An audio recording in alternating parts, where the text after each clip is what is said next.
انتقام لینے سے کہیں بہتر ہے کہ آپ انتقام نہ لو، بلکہ اپنی ذات کے اندر اس قدر مگن ہو جاؤ کہ اپنی زندگی میں آگے بڑھ جاؤ۔ انسان جب ایک حد تک درد سہ لیتا ہے پھر خاموش ہو جاتا ہے، پھر وہ نہ شکایتیں کرتا ہے اور نہ ہی کسی سے امیدیں وابستہ کرتا ہے۔ عقل مند انسان تب تک کوئی بات منہ سے نہیں نکالتا جب تک کہ مجلس کے سب لوگ خاموش نہ ہو جائے۔ جو واقعی مرد ہوتے ہیں وہ اپنے حالات سے لڑتے ہیں، اور جو کمزور مرد ہوتے ہیں وہ گھر کی عورتوں سے لڑتے ہیں۔ اگر شوہر حضرات کا یہ حق ہے کہ ان کا ہر حکم مانا جائے، تو بیوی کا بھی یہ حق ہے کہ اس کی جائز خواہشات کو پورا کیا جائے۔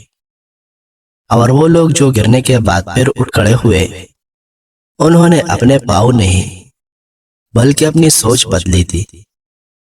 اپنی فیملی کے پرسنل پریشانیاں اور غم بیان کرنے سے نہ صرف یہ کہ آپ کی فیملی کی توہین ہوتی ہے، بلکہ اس سے آپ کی ذاتی وقار متاثر ہوتی ہے۔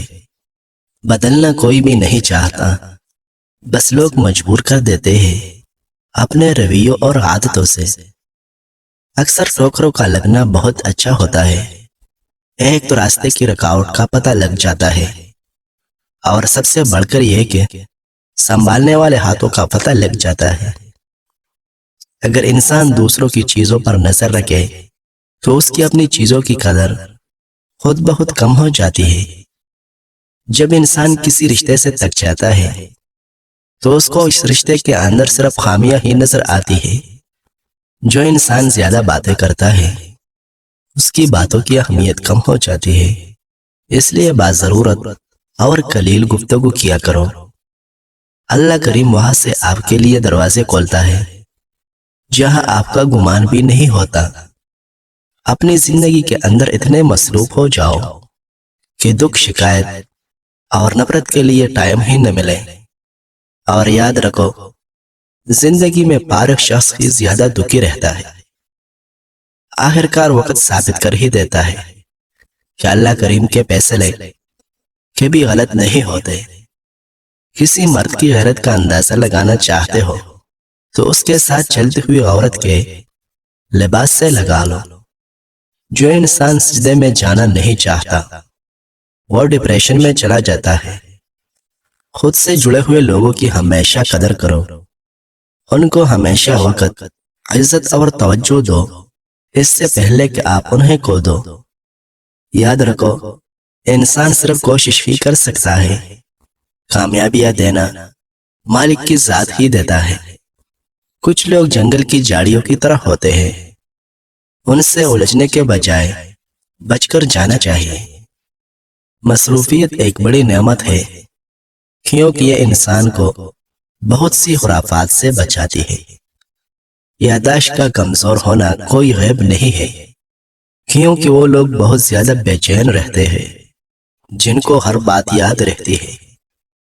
کھانے کی میز پر ایک پیالے میں تازہ پودینے کے پتے رکھ دے تو مکھیاں نہیں آئے گی۔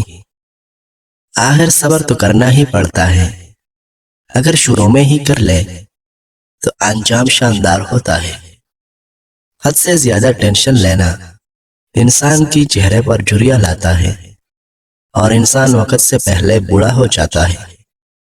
اپنا خیال رکھنا بھی اہم ہے، لیکن اس سے اہم خیال اس کا ہے جس نے تجھے صاحب خیال بنایا۔ ایسے لوگ جو آپ سے بالکل بھی لالچ نہیں رکھیں گے، ایسے لوگ آپ کو قیمت سے نہیں قسمت سے ملے گے۔ دکھ انسان کو نہیں توڑتے، بلکہ دکھ کے اندر اپنوں کے رویے انسان کو توڑ دیتے ہیں۔ عورت کے مبارک ہونے کی بڑی نشانی یہ ہے کہ وہ پہلی اولاد بیٹی جنے۔ جو لوگ دل سے اتر جائے وہ پھر سامنے کھڑے بھی رہے تو نظر نہیں آتے۔ اگر اپنے دھوکہ نہ دیتے تو کس طرح پتہ لگتا کہ انسان اس دنیا میں اکیلا آیا اور اکیلا ہی جائے گا۔ انسان امید لگانے تک اور اس امید کے ٹوٹنے تک کی زندگی بہت شوق سے جیتا ہے۔ پریشانیاں تذکرہ کرنے سے بڑھ جاتی ہے، خاموش رہنے سے کم، صبر کرنے سے ختم، اور شکر کرنے سے خوشی میں بدل جاتی ہے۔ جن لوگوں کو اللہ نے اولاد دی ہے وہ اپنی اولاد کی طرف دیکھ کر الحمدللہ پکارا کرے، کیونکہ تم نہیں جانتے کتنے لوگ ترستے ہیں اس نعمت کے لیے۔ روزانہ 2 کھجوریں کھانے سے بلڈ پریشر نارمل رہتا ہے۔ کچے چکندر بغیر چلکے کے کھانے سے بلڈ پریشر نارمل رہتا ہے۔ جو تمہیں غصے میں چھوڑ جائے ایک دن وہ واپس آ جاتا ہے، اور جو مسکرا کر چھوڑ جائے وہ کبھی بھی واپس نہیں آتا۔ انسان اتنا کامیابی سے نہیں سیکھتا جتنا وہ اپنے حامی اور کمزوریوں سے سیکھتا ہے۔ انسان کا ہر دن ایک نیا سبق لے کر آتا ہے، اور شام ایک تجربہ دے کر ڈرتی ہے۔ شہد کے سوا ہر میٹھی چیز کے اندر زہر ہے، اور زہر کے سوا ہر کڑوی چیز کے اندر شفا ہے۔ زندگی میں اپنی مرضی کے فیصلے اکثر مہنگے ہی پڑتے ہیں، ان کی قیمت زیادہ ہوتی ہے، اور جب قیمت ادا کرنی پڑتی ہے تو پھر نہ انسان گلہ کر سکتا ہے اور نہ ہی حوصلہ ہار سکتا ہے۔ اگر قوت مدافعت میں اضافہ کرنا چاہتے ہو تو نشپاتی کا استعمال زیادہ سے زیادہ کرے۔ وہ شخص کو کبھی دوست مت بناؤ جو کسی محفل میں آپ کو شرمندہ کرنے کی کوشش کرے، چاہے وہ مذاق میں ہی کیوں نہ ہو۔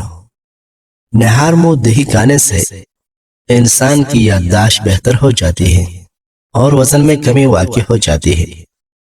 نماز فجر کے بعد سورۃ یاسین کی تلاوت کیا کرو، اس سے اللہ کریم آپ کے دن کے تمام ضروریات کو پورا کرے گا۔ وزن زیادہ ہو گیا ہو یا پیٹ بڑھ گیا ہے تو لیمو کے رس میں 50 گرام کلونجی ڈال کر اچھی طرح مکس کریں اور سونے سے پہلے مذکورہ رس پی لیں۔ وزن کم ہونا شروع ہو جائے گا اور نکلا ہوا پیٹ چند دن میں اندر چلا جائے گا۔ اس کے ساتھ ساتھ ورزش بھی جاری رکھیں اور کھانے کے فوراً بعد لیٹنے سے گریز کریں۔ اپنی مصیبتوں کی کبھی کسی سے شکایت نہ کرو، اس سے اللہ تعالیٰ ناراض ہوتا ہے، تمہارا دشمن خوش ہوتا ہے اور دوست غمگین ہوتا ہے۔